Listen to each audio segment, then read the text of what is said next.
Good morning, good afternoon, whatever the time of day is where you are right now. This weekend, my wife and I went to a retreat at the School of Philosophy in Townley Hall. We had a wonderful weekend, and I'd just like to share with you a couple of the key points which at the time blew me away.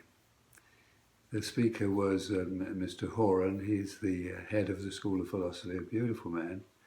And he was sharing how he got involved. He said as a young man he was very anxious, and he wove a story about, in fact, going on holiday. He said, what do we go on holiday for? We go on holiday for rest. Sunshine, beach, tranquility. And he shared how what happened to him. He certainly went on holiday, and the first part of the experience was okay, and there was a short amount of rest. And that metaphor sits with me very well, a short amount of rest. Then the mind kicks into gear, as it did with him. And the chattering mind, he calls it agitation. Agitation. And I can so relate to that, agitation. And isn't it true, if we think of what's going on in the UK at the moment with the EU, there's agitation on a massive, massive scale. And of course, we as the public are probably feeling some agitation too, not just the MPs, we the spectators. And he asked a very interesting question. Where does the agitation come from?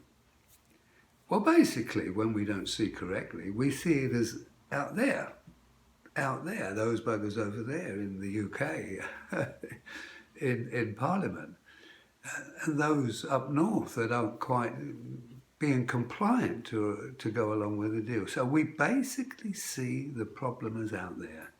Test that out, test that out in your own theory. Where are most of your problems?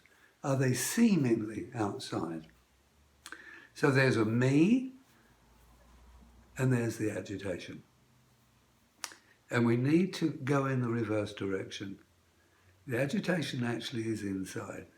So the me that is looking and pouring scorn on everything that I look on and everything that I hear, we need to just pause for a moment and just say, who's looking?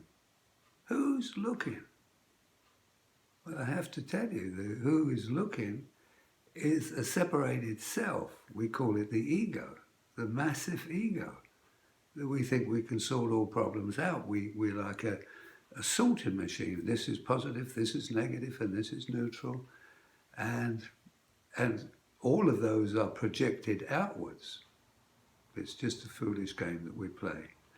So I do ask you to think about who is looking, what's the payoff, because I don't think suffering is such a great payoff, and you're projecting at other people. But guess who's the one that's doing the suffering? Moi, me. So try to take that on board. Where's your agitation?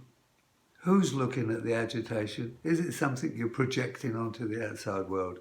Or can you perhaps pause for a minute and think, no, the agitation is the way I'm thinking, the way that I'm feeling, and the way that I'm reacting. So my name's Joseph Garrity. I run a small school of mindfulness. If you'd like to know more, you can easily find us on the net. Have a great day.